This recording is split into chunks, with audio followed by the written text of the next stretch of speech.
En esta ocasión vamos a hablar acerca de las deflexiones en vigas.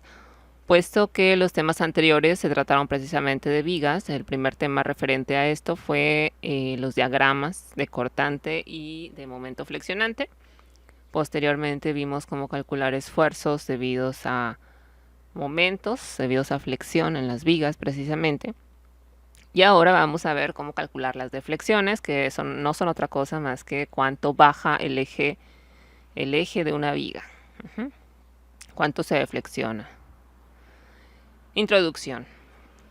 En el diseño de partes de máquina o de estructuras de edificios, frecuentemente se requiere la determinación de la deflexión, ya sea la deflexión máxima, la deflexión en un punto particular. Hay dos razones importantes por las cuales puede ser necesario un conocimiento de la deflexión de una viga. La primera es simplemente para poder predecir la deflexión de una viga bajo una carga. En edificios y partes de máquina, las especificaciones y otros requisitos limitan a menudo la deflexión que puede tolerarse. Por eso es importante conocer cuánto es lo que se espera de deflexión por estas limitaciones. Por ejemplo, si los componentes de una máquina experimentan deflexiones excesivas o diferenciales, los engranajes pueden volverse inoperantes o pueden desalinearse los componentes. Si se pueden predecir las deflexiones para las partes sometidas a flexión, pueden especificarse tolerancias adecuadas en el diseño de las componentes de la máquina. Una segunda y posiblemente aún más significativa razón para calcular las deflexiones es que para la solución de vigas estáticamente indeterminadas se necesita la deflexión de la viga y sus características giratorias. En el capítulo 8 explica el uso de las deflexiones en la solución de vigas estáticamente indeterminadas. Nota aquí, toda esta información que yo recapitulé y recopilé es del libro de Mecánica de Materiales de Fitzgerald, es la segunda edición. Hay muchos métodos diferentes para calcular las deflexiones en las vigas. Este capítulo presenta 4 de los más comunes. En nuestro caso solamente vamos a ver uno de estos métodos, que es el método más robusto y es el método algebraico. La sección A describe el método clásico de la doble integración para hallar la ecuación de la curva elástica de la viga, que ese es el método que vamos a abordar en esta presentación, el de la doble integración. Les digo, es un método robusto, es un método algebraico y bueno, es el que por lo mismo de su robustez puede abarcar todos los casos y solamente necesitamos integrar. Integrar en este caso funciones polinómicas. El método del área de momentos, que es tradicional en cursos de mecánica de materiales, se presenta en la sección B. Otro método que se explica en la sección C es la técnica de superposición usando las fórmulas estándar para vigas. Este método es fácil de usar, aunque algunas veces de aplicación laboriosa. Sin embargo, se recuerda con facilidad y por consiguiente es de interés especial si las deflexiones no se calculan muy frecuentemente. Además, la sección D presenta un cuarto método para el cálculo de deflexiones, el método de los pesos elásticos. Este, en combinación con el método del área de momentos, proporciona un método eficaz para resolver muchos de los problemas de rotación y deflexiones de vigas. Relación entre curvatura y momento. Antes de presentar los procedimientos para calcular deflexiones, es necesario definir los términos que se usarán y encontrar las relaciones fundamentales entre la curvatura de una viga y los esfuerzos internos y momentos. La elástica de una viga es la forma que toma el eje neutro cuando se carga la viga, o sea, es la configuración deformada del eje de la viga. Eso se le llama elástica. ¿Cómo se espera que se deforme la viga? Una línea que muestra la forma flexionada de una viga sometida a carga es la elástica de la viga. O sea, la elástica se representa como una línea, la cual representa el eje neutro ya deformado, ya aplicadas las cargas. La pendiente de una viga se define como la pendiente de la tangente a la elástica en un punto cualquiera. La figura 7.1 muestra la elástica de una viga deformada por cargas, las cuales no se indican, respecto a su posición recta original. Las tangentes a la elástica se muestran en A y en B, con los símbolos θA y θB, indicando la pendiente de la curva en esos puntos. Muy bien, entonces aquí tenemos la figura 7.1. Esta línea discontinua representa el eje neutro de la viga antes de aplicarse las cargas. Es totalmente horizontal. Una vez que se aplican las cargas, la configuración deformada del eje neutro, que no es otra cosa más que la elástica de la viga, esa es la configuración deformada, la elástica de la viga, va a tomar esta forma por las cargas aplicadas. En este caso no nos indican las cargas, pero así se está deformando. Y en el punto A y en el punto B, estos símbolos de delta representan la deflexión de la viga. Es decir, cuánto se separó del eje neutro sin carga. El eje neutro cargado, cuánto se separa del eje neutro con carga en el punto A y en el punto B. Esta es la deflexión, delta A. Y la pendiente es esta recta justamente en el punto A, es cuánto giró, es la tangente en el punto A de esta recta y la tangente en el punto B de esta otra recta. Ajá. Y esas tangentes a la elástica se simbolizan como θA y θB. Evidentemente deben de estar asociadas a un punto. Me debes de decir en qué punto estás calculando esa tangente. ¿Sí? Lo mismo para las deflexiones. Me debes de decir para qué punto me estás diciendo cuánto se está deflexionando. Cuánto está bajando. Bien. La deflexión de una viga es el movimiento de un punto situado sobre la elástica con respecto a su posición original sin carga. Esa es la deflexión, la delta A y la delta B. Usando los símbolos, aquí está, este triangulito es delta, una D mayúscula en el alfabeto griego, delta A y delta B. Dice en la figura 7.1, se usan para indicar la deflexión de los puntos A y B de esta viga con respecto a la posición sin carga. Y es lo que les mencionaba. ¿Cuánto bajó del eje neutro al flexionarse, al deflexionarse? ¿Cuánto bajó? ¿Qué diferencia hay? Esa es la deflexión en el punto A y esta es la deflexión en el punto B. Bien. O sea, las deflexiones son distancias. Como las deflexiones de la viga son pequeñas con respecto a su longitud, cada segmento de la elástica puede considerarse aproximadamente como un arco de círculo. Aquí está. El radio del arco se llama radio de curvatura, es este. Se le asigna el símbolo de ρ. Este es ρ. La figura 7.2 muestra la curva elástica de una viga flexionada mediante cargas, las cuales no se muestran. Cualquier segmento pequeño, tal como el AB, es un arco de círculo de radio ρ1. Esta es la elástica, esta es una viga ya deformada o flexionada por la acción de las cargas. Entonces, en este tramo entre el punto A y B, aquí tenemos un radio de curvatura R1, porque este es un arco, aquí se forma como un arco cuyo radio es R1. Y aquí sería su origen. Lo mismo para los puntos entre C y D. Dice, cada segmento de la curva tiene un diferente radio de curvatura, como se demostrará posteriormente en esta sección. Por consiguiente, el segmento CD en la figura 7.2 tiene un radio de curvatura ρ2, que es diferente del ρ1. El centro de curvatura es la intersección de los radios, tal como los puntos O1 y O2. Aquí está, donde se cortan los radios, ahí será el centro de la curvatura. Lo mismo para los puntos entre C y D, este arco que se forma aquí. Existe una relación definida entre el radio de curvatura de la viga y el esfuerzo en las fibras extremas y el momento flexionante que produce ese esfuerzo. O sea, se relacionan. Hay una relación entre los tres. Entre la curvatura, entre el esfuerzo y entre el momento flexionante. Podemos encontrar esa relación considerando la figura 7.3, que es esta.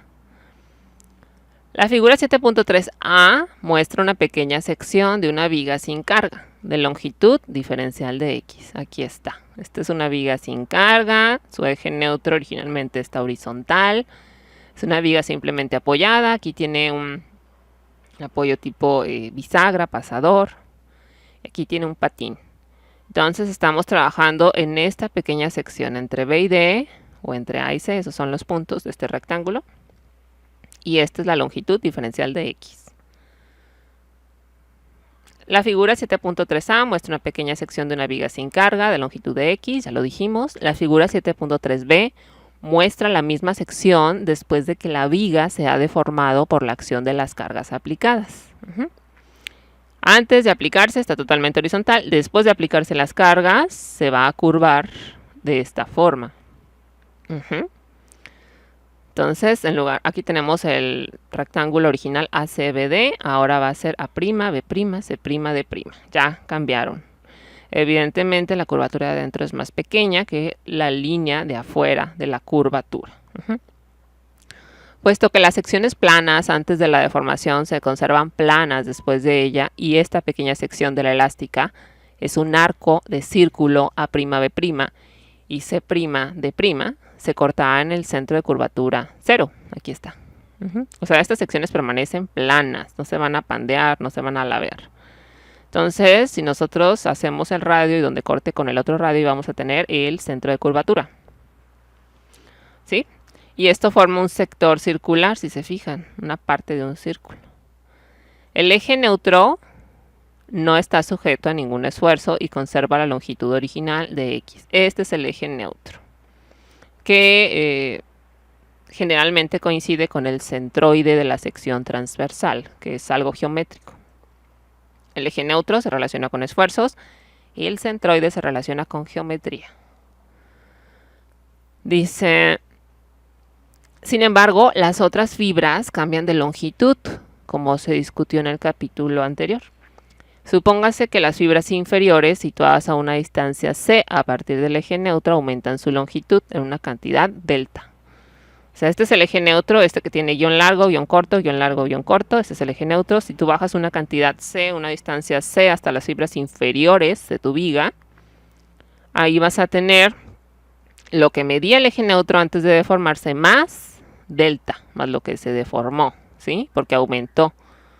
Porque está por afuera de la curva, las fibras inferiores aumentan, las fibras que están por arriba o por adentro de la curva, pues disminuyen su tamaño. Considerando la geometría de los sectores semejantes O, N, N y O, B', D, podemos escribir. Entonces tenemos estos sectores. Son proporcionales, fíjense. O, N, N. Este es uno y el otro es O, B', D', el que está por afuera.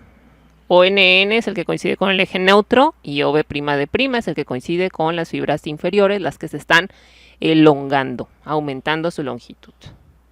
Entonces podemos escribir proporcionalmente que delta, el diferencial de teta, perdón, que es el ángulo que se abre, este sector entre los dos radios, diferencial de teta es igual a diferencial de x entre ρ. Aquí tenemos. Si ustedes recuerdan la forma para calcular la longitud de arco pide multiplicar el ángulo por el radio, el ángulo en radianes por el radio, y te da la longitud de arco. En este caso, la longitud de arco de x, diferencial de x, que corresponde a la longitud del eje neutro, va a ser igual a ¿qué? Al ángulo, que es diferencial de teta, por ρ. Aquí están despejando el diferencial de teta. Y te queda diferencial de x entre ρ. Pero esto viene de la fórmula de una longitud de arco. Bien, entonces este diferencial de teta va a ser igual, si lo calculamos en este sector que corresponde al eje neutro, va a ser diferencial de x entre ρ. Si lo calculamos con respecto al otro sector que corresponde a la parte de afuera de la curvatura, sigue siendo el mismo ángulo. Es proporcional, por eso hacen ese hincapié, ¿no? Que son proporcionales los sectores. Aquí va a ser igual a diferencial de x más delta, a esta longitud, entre ρ más c, a esta longitud. Igual, La ecuación viene del cálculo de la longitud de arco. ¿Sí? Entonces son proporcionales. Nos quiere decir que esto es proporcional, porque delta, diferencial de delta, sigue siendo el mismo. Entonces son iguales. Dice, resolviendo, obtenemos. Toman esta parte nada más, esta igualdad, y multiplican diferencial de x por ρ entre c, aquí está, y diferencial de x más delta por ρ. Hacen una ecuación, esta es una ecuación diferencial básicamente. Dice que c por diferencial de x, aquí si hacen los productos nos va a quedar diferencial de x por ρ más diferencial de x por c, va a ser igual a diferencial de x por ρ más ρ por delta. Entonces los diferenciales de x por ρ se eliminan, ¿sí? Al sumarlos van a sumar 0. Y únicamente nos queda c por diferencial de x más delta por ρ. Y aquí lo que hacen es dejar c entre ρ, lo pasan dividiendo, y delta entre diferencial de x. Ya lo acomodan así. A partir de las definiciones básicas del capítulo 2, que si ustedes recuerdan hablamos de las deformaciones axiales, en ese caso deformaciones axiales unitarias. Aquí está, deformación axial unitaria es igual a la variación en la longitud, o sea, lo que se alargó, lo que se acortó el elemento entre lo que medía inicialmente, la longitud original. Entonces, usando esta ecuación para calcular la deformación longitudinal unitaria, tenemos que es igual a delta, que es lo que medía, delta es lo que se alargó, porque aquí ya tenemos diferencial de x más delta. Delta es la elongación, la deformación, entre lo que medí inicialmente. Lo que medí inicialmente es la longitud del eje neutro, que es diferencial de x. Entonces ya tenemos otra ecuación. ¿Sí? Deformación unitaria va a ser igual a delta entre lo que se alargó, entre lo que medí inicialmente, diferencial de x. Y por otra parte también sabemos que la deformación unitaria longitudinal es igual a sigma, al esfuerzo axial entre el módulo de elasticidad.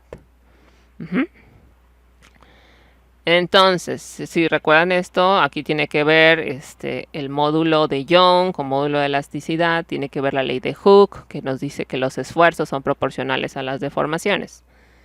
Entonces, de esta ecuación vamos a eliminar epsilon, que es la deformación unitaria longitudinal, y vamos a igualarlas. Epsilon, deformación unitaria longitudinal, es igual a delta entre dx, que tiene que ver con este sector. Y por otra parte, epsilon también es igual al esfuerzo axial entre el módulo de elasticidad. Entonces las igualamos y nos queda delta entre diferencial de x va a ser igual a sigma entre módulo de elasticidad. Sustituyendo esto en la ecuación B nos da aquí, ¿sí? Nos da que C entre ρ va a ser igual a sigma o al esfuerzo normal entre el módulo de elasticidad. ¿Qué sustituimos? Delta entre dx, ¿sí? Porque C entre ρ es igual a delta entre dx, pero delta entre dx es igual a sigma entre E, al esfuerzo axial entre el módulo de elasticidad. Entonces ya lo sustituimos y nos queda esta relación. C, recordemos, es esto del eje neutro hacia las fibras inferiores, o es una distancia. Rho es esto, el radio de curvatura. Sigma es el esfuerzo axial en las fibras extremas. Y E va a ser el módulo de elasticidad, cada uno con sus respectivas y correspondientes unidades. C, como es una distancia, pues va a estar ya sea en pulgadas, metros, pies. Módulo de elasticidad tiene unidades de esfuerzo, va a ser libra por pulgada cuadrada o pascales, según estemos en el sistema inglés o en el sistema internacional. Y el esfuerzo pues tiene mismas unidades, libras por pulgadas cuadradas, que son PSI o pascales. Y el radio de curvatura pues también tiene unidades de longitud, ¿sí?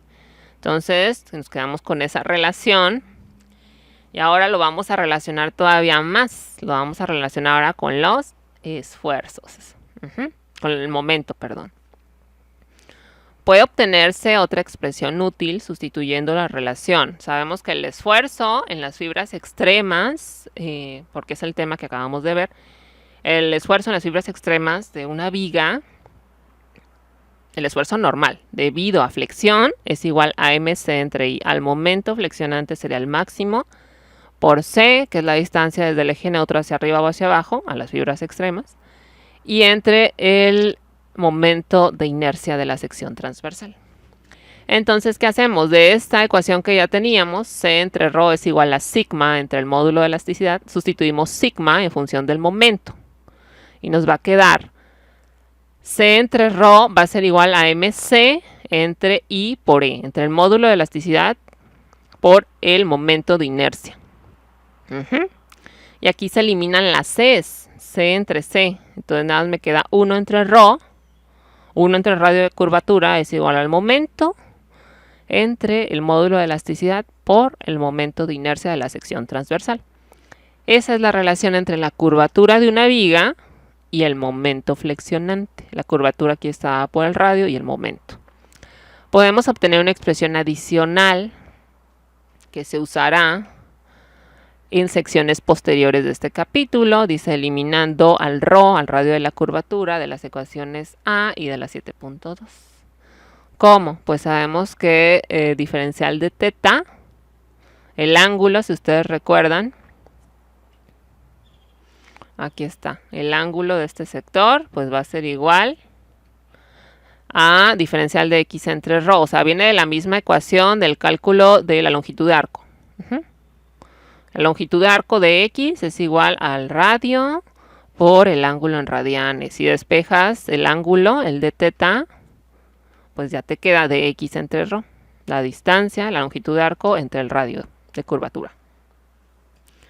Y de aquí sabemos que entonces 1 entre ρ es igual a diferencial de teta entre diferencial de x. Aquí los dejan del mismo lado. Y 1 entre ρ también es igual a el momento flexionante entre el módulo de elasticidad y el momento de inercia. Entonces de aquí, de esta relación de d teta entre dx, los igualan al momento flexionante y despejan de teta. Y te queda que es igual al momento por el diferencial de x entre e y, el módulo de elasticidad y el momento de inercia de la sección transversal. Dice, la ecuación 7.3 indica que la variación en la pendiente entre dos secciones transversales de una viga es igual al área bajo la curva o bajo el diagrama de momentos, comprendido entre esas secciones, dividida entre e y, entre el momento de inercia y el módulo de elasticidad.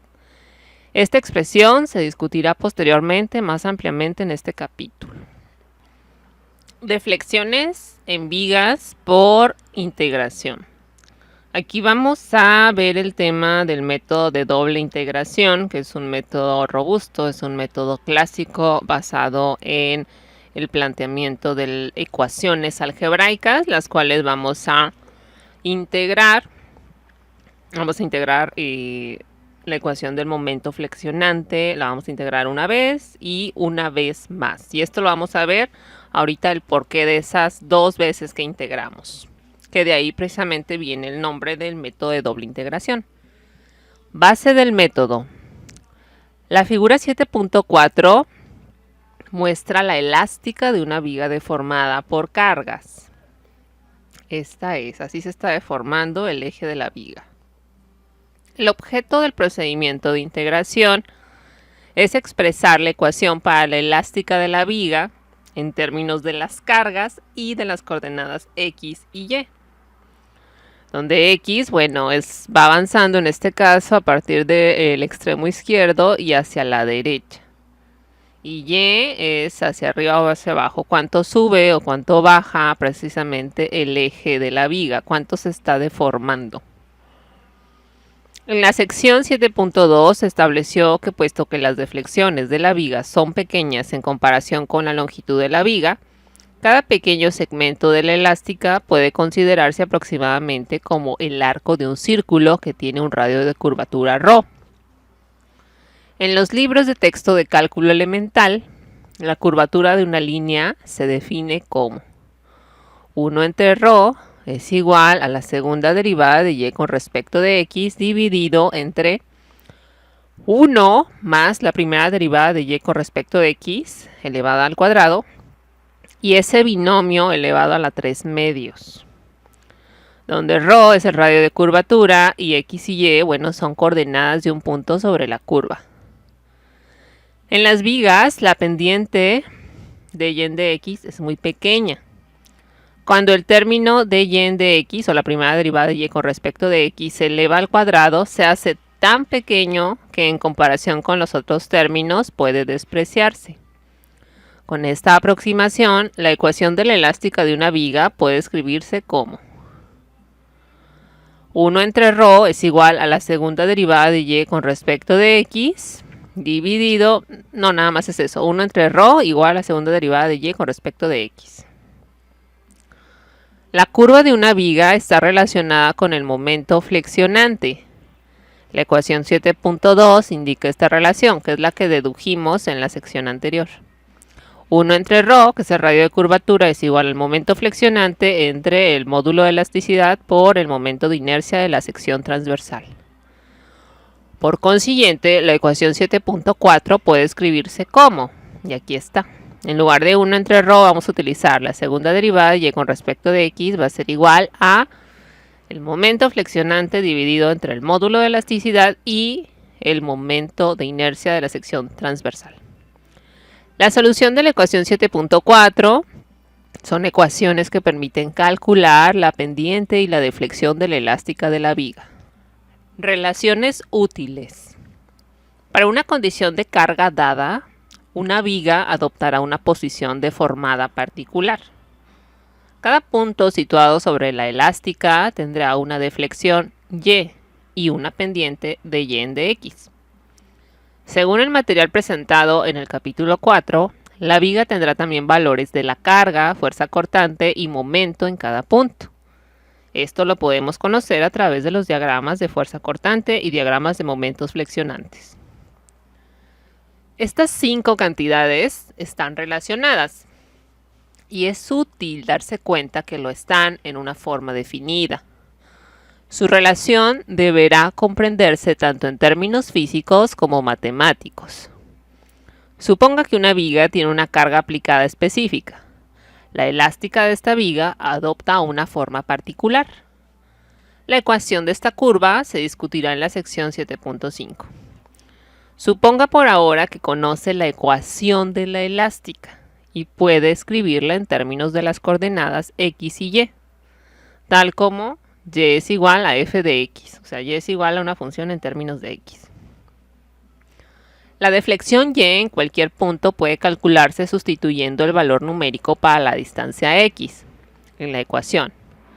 La pendiente de la curva, que es la primera derivada de y con respecto de x, pues es la primera derivada de la ecuación de la curva. Pueden tomarse derivadas sucesivas y las expresiones resultantes serán ecuaciones para el momento, fuerza cortante y carga aplicada. Esto expresado matemáticamente es, si tú conoces la función y, que es la deflexión en términos de x, y la derivas, la primera derivada corresponde a la pendiente en cualquier punto, nada más sustituyes el valor de x para saber en ese punto cuál es la pendiente. Y si tú vuelves a derivar la ecuación de la pendiente, vas a obtener la ecuación del momento flexionante, porque el momento es la segunda derivada de y con respecto de x. Y obvio lo tienes que dividir. Esto es entre y. Si vuelves a derivar y tienes ya la tercera derivada de y con respecto de x, eso corresponde a la cortante, a la fuerza cortante aplicada o que está teniendo tu viga en cualquier punto de x. Y si tú vuelves a derivar, vas a obtener la cuarta derivada de y con respecto de x. Y eso correspondería a la carga aplicada en la viga. Bien, así se relaciona.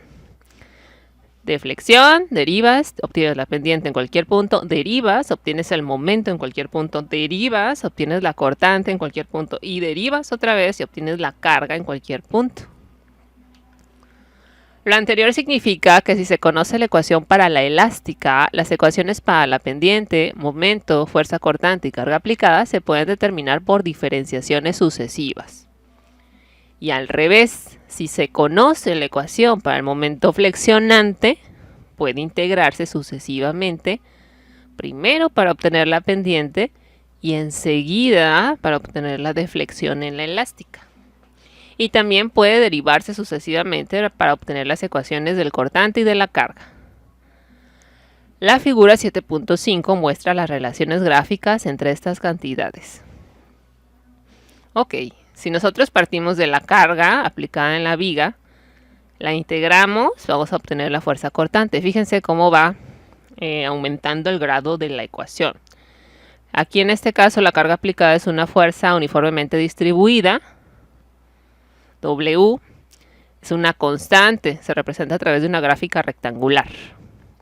Si tú aumentas el grado porque la integraste para obtener la cortante, entonces ahora es una recta con una pendiente. Aquí ya aumentaste el grado, ya es un lineal, una función lineal.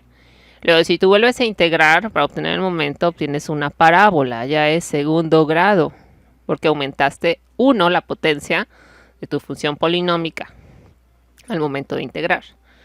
Luego, si vuelves a integrar esa del momento, vas a obtener la pendiente en cualquier punto de tu viga. Y si vuelves a integrar la pendiente, vas a obtener la ecuación para la deflexión en cualquier punto. Es decir, vas a poder saber en cualquier punto de la viga cuánto está bajando. La longitud, cuánto bajó. Y al revés. Si tú tienes la función de la deflexión, la derivas, obtienes la pendiente. Si derivas la pendiente, obtienes el momento. Si derivas la ecuación del momento, obtienes la cortante. Y si derivas la cortante, obtienes la carga aplicada en cualquier punto. Entonces puedes ir y venir desde la carga hasta la deflexión, ya sea integrando o derivando. Bien. 7.5. Procedimiento de la doble integración. Si se conoce la ecuación de la elástica, las otras cantidades físicas de esa viga se determinan por derivaciones sucesivas. Sin embargo, este tipo de problema generalmente no se presenta. En la mayoría de los casos se conoce la forma de apoyo de la viga y las condiciones de carga. El cortante y el momento pueden determinarse mediante los procedimientos discutidos en el capítulo 4. O sea, a través de las ecuaciones que hemos visto. Planteadas las ecuaciones para ese tramo y ahí ya vas a tener la ecuación para la cortante y el momento flexionante en función de X. ¿Sí? Ese es el método que vimos. Y el problema remanente consiste en encontrar la elástica de la viga. La ecuación de la elástica se determina mediante la aplicación de la ecuación 7.4, que dice que la segunda derivada de y con respecto de X es igual al momento entre E y, entre el módulo de elasticidad y el momento de inercia de la sección transversal. La ecuación para el momento flexionante de la viga se expresa en términos de X y de las condiciones de carga, al igual que en las ecuaciones de la cortante y del momento flexionante, si lo recuerdan.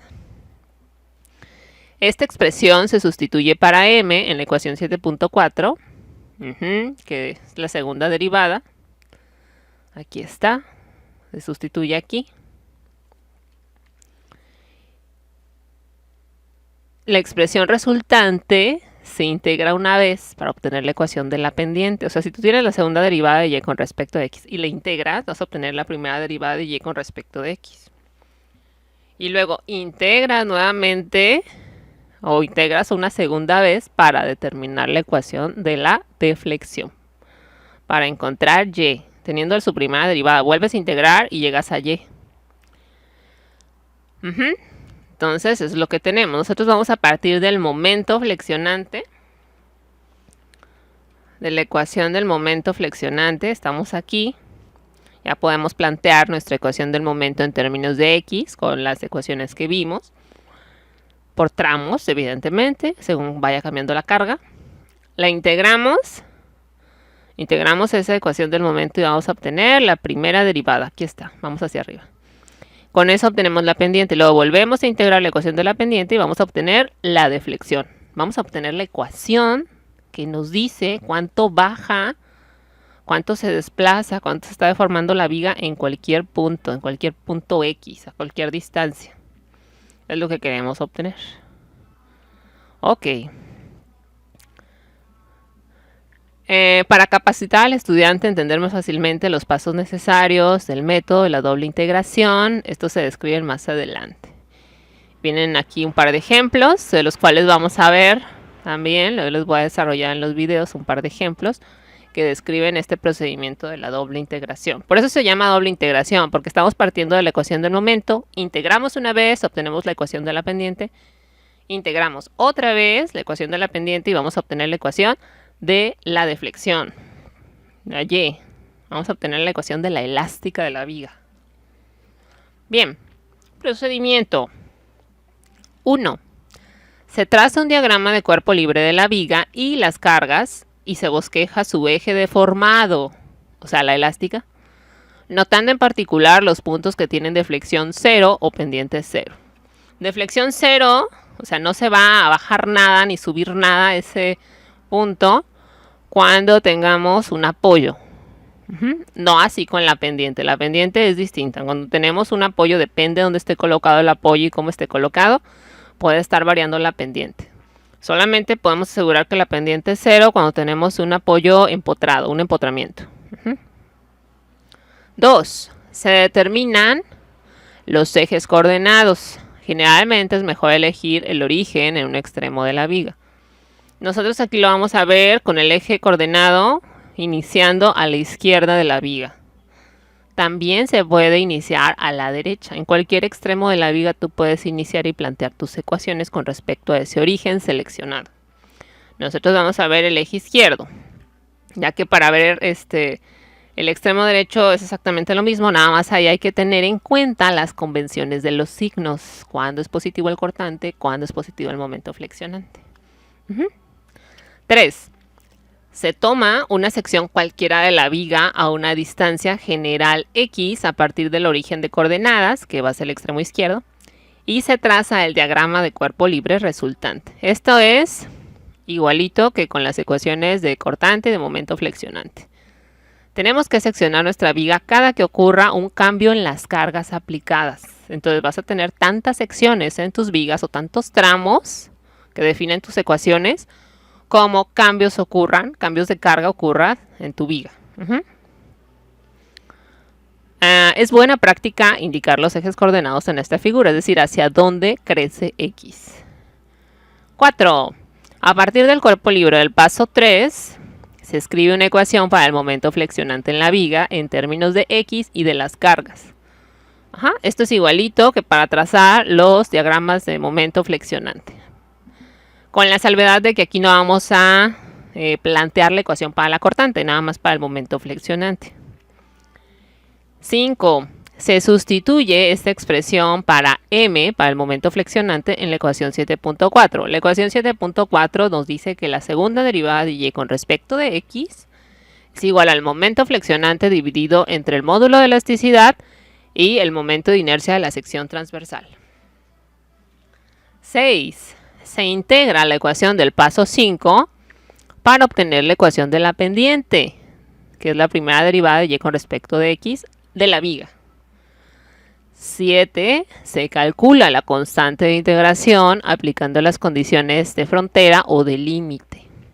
Aquí en las condiciones de frontera, bueno, esto viene en la parte de ecuaciones diferenciales básicamente, pero es identificar cuándo la deflexión es 0, cuándo las deflexiones son iguales, cuándo las pendientes son iguales. Son ecuaciones de compatibilidad que nos permiten encontrar las constantes de integración precisamente.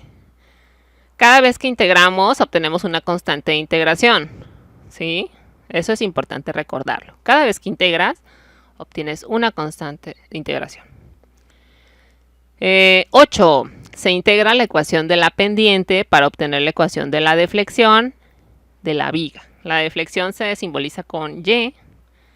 Entonces, una vez que tienes la ecuación de la pendiente con su constante de integración, la vuelves a integrar, vas a obtener la ecuación de la deflexión con otra constante de integración.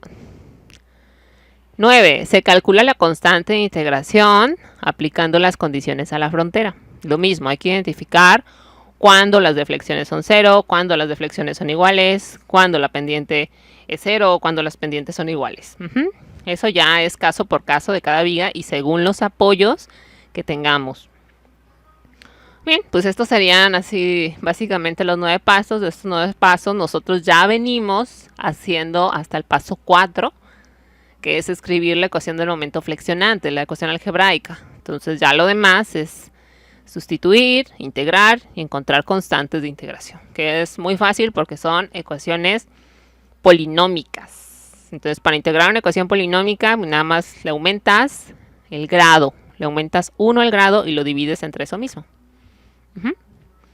Bien, unos cuantos comentarios generales en este punto pueden ser útiles al aplicar estos pasos a la solución de problemas.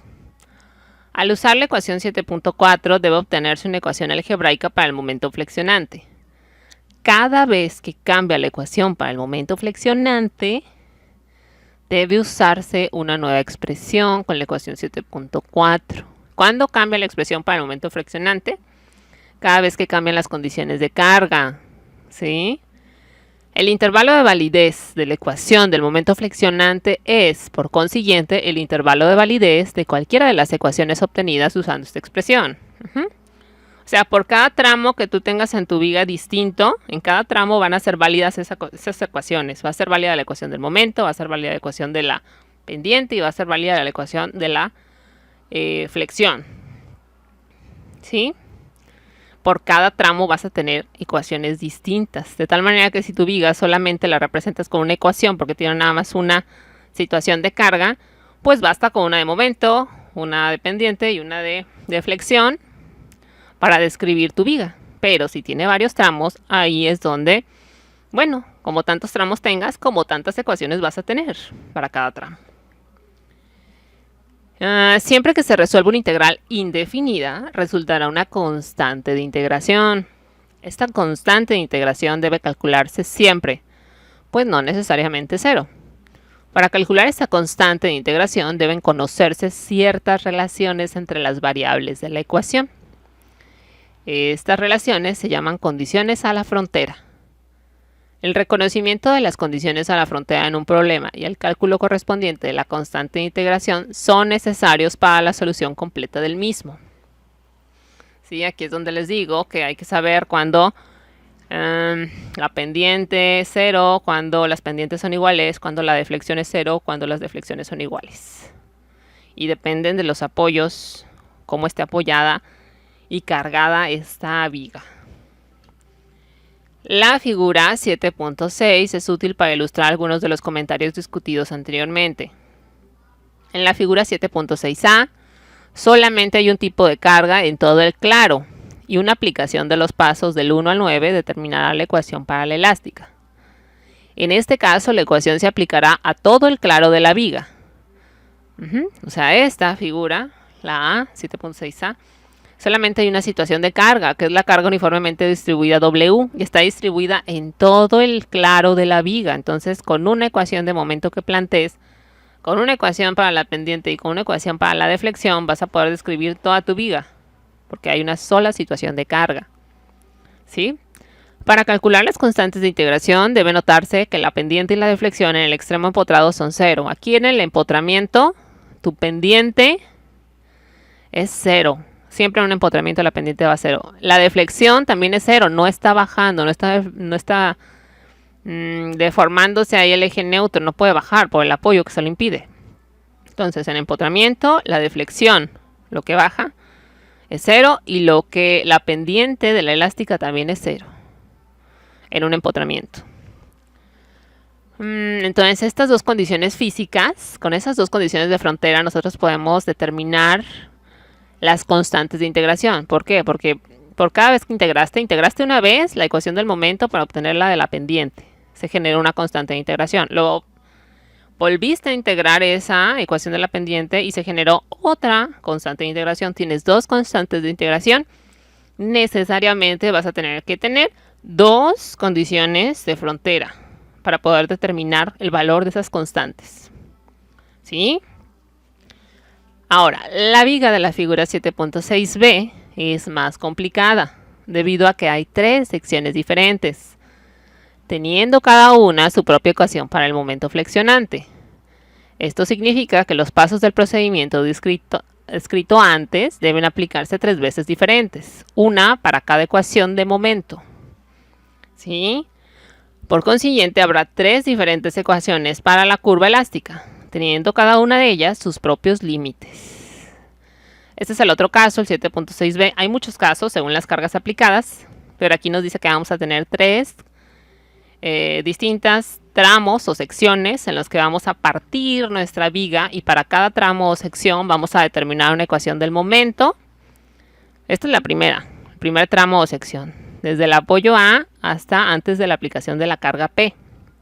El segundo sería desde la aplicación de la carga P hasta antes de la aplicación de la carga W, que es una uniformemente distribuida.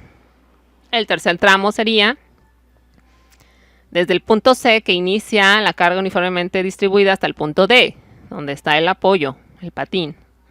Entonces tenemos 3 tramos, 3 secciones diferentes en nuestra viga con condiciones de carga distintas.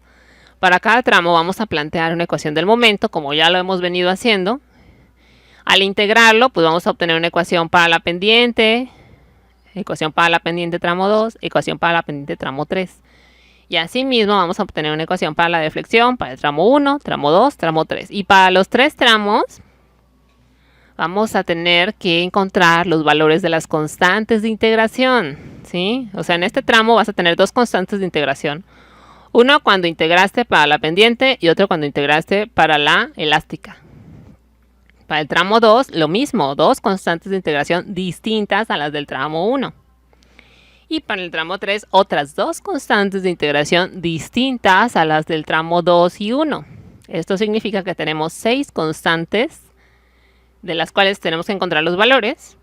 Entonces tenemos que tener 6 condiciones de frontera para poder resolverlas, para poder conocer cuánto vale esa C1, esa C2, C3, C4, C5 y C6. Dice, en la figura 7.6b resultará un total de 6 constantes de integración para las 3 secciones que forman el claro total. Por consiguiente, se requieren 6 condiciones a la frontera para calcular estas constantes de integración.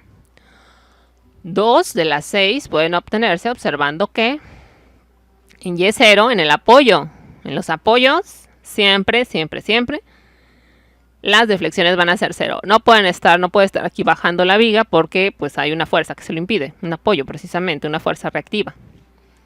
Entonces, cuando X es igual a 0, aquí inicia el conteo de X de izquierda a derecha, para nuestro caso, la deflexión es 0, o sea, no está bajando, no puede bajar, ahí es 0. Tomando como 0 el eje no deformado de la viga, el eje neutro no deformado. Y asimismo, cuando X toma el valor de L, que corresponde al apoyo D, al apoyo tipo patín, aquí tampoco puede bajar, porque está precisamente el apoyo. Entonces, en X igual a L, la deflexión también es 0, no está deformándose, no está bajando. Ahí hay 2 condiciones. Nos faltaría plantear las otras 4 para poder conocer el valor de las constantes de integración. Dice, las otras 4 constantes no son tan fáciles de determinar. Para calcularse deben determinarse las condiciones de continuidad que ocurren en los puntos donde se cortan las diferentes curvas elásticas. Como la viga es continua en los puntos donde se cortan 2 elásticas, tales como B y C, se observa que acá están las otras 4 condiciones de la frontera que nos faltan para determinar todas nuestras constantes de integración. Una ecuación de continuidad sería la deflexión del claro AB debe ser igual a la deflexión del claro BC en X igual a A. O sea, aquí justamente debe haber continuidad en las curvas elásticas. No hay saltos, no hay discontinuidades, no hay brincos en la gráfica. Entonces, de ahí podemos inferir una ecuación de frontera, una condición de frontera, la cual es la deflexión en el punto AB por el lado izquierdo es igual a la deflexión del punto BC por el lado derecho. ¿Sí? Entonces aquí son iguales, se empatan las ecuaciones para la deflexión de un tramo con el tramo 2. También para el tramo 2 y 3 se empatan. Aquí debe ser igual. La deflexión del tramo BC es igual a la deflexión del tramo CD. Acá está la otra ecuación. Esto es en términos de deflexiones. Fíjense, aquí en X es igual a A y aquí en X es igual a B, que es donde ocurren los cambios en las cargas, ¿sí? Deflexión por el lado izquierdo es igual a deflexión por el lado derecho. En X igual a A. Aquí justamente donde se aplica la carga uniforme, la carga puntual. Y lo mismo para el tramo 3 y 2. Para X es igual a B, que es aquí justo. La deflexión por el lado izquierdo va a ser igual a la deflexión por el lado derecho. Y lo mismo ocurre con las pendientes. La pendiente por el lado derecho, por el lado izquierdo de A, o sea, en el tramo 1 debe ser igual a la pendiente si evalúas a la derecha de A. Hay compatibilidad en las pendientes. Aquí la pendiente es la misma, independientemente si lo ves por el tramo 1 o por el tramo 2. Y aquí la pendiente en X es igual a B es lo mismo. La pendiente, si la evalúas con el tramo 2 o por el tramo 3, es la misma. Y esas son las otras dos ecuaciones que aquí están representadas. En X es igual a A y en X es igual a B, que es donde ocurren los cambios en las cargas. ¿Sí? Bien, ahora estas cuatro condiciones nos capacitan para calcular las cuatro constantes de integración restantes. En este caso se necesita resolver ecuaciones simultáneas. Nos van a llevar a sistemas de ecuaciones, pueden ser de 2×2, de 3×3, etc. Pero bueno, eso no es un impedimento. Nosotros podemos resolver estos sistemas lineales con relativa facilidad. Bien, y bueno, ya de aquí vienen los ejemplos ilustrativos para ver cómo se desarrollan ya matemáticamente esta teoría que hemos visto en esta parte, en esta presentación. Entonces vamos a ver este ejemplo 1, donde solamente vamos a necesitar de una ecuación del momento, una ecuación para la pendiente y una ecuación para la deflexión. Y esas van a caracterizar a toda la viga. ¿Por qué? Porque nada más tenemos una situación de carga, que es esta carga uniformemente distribuida y está distribuida en todo el claro de la viga. Y vamos a tener otro ejemplo. Aquí ya con dos ecuaciones. ¿Por qué? Porque tenemos dos situaciones de carga. En esta viga simplemente apoyada, la mitad del claro está aplicada una carga uniformemente distribuida y en la otra mitad no. Entonces, para la mitad del claro, desde A hasta B, vamos a tener una ecuación del momento y de B hasta C, otra ecuación del momento distinta. Cada que ocurra un cambio en la ecuación del momento, pues va a ocurrir un cambio en las ecuaciones de la deflexión y de la elástica respectivamente.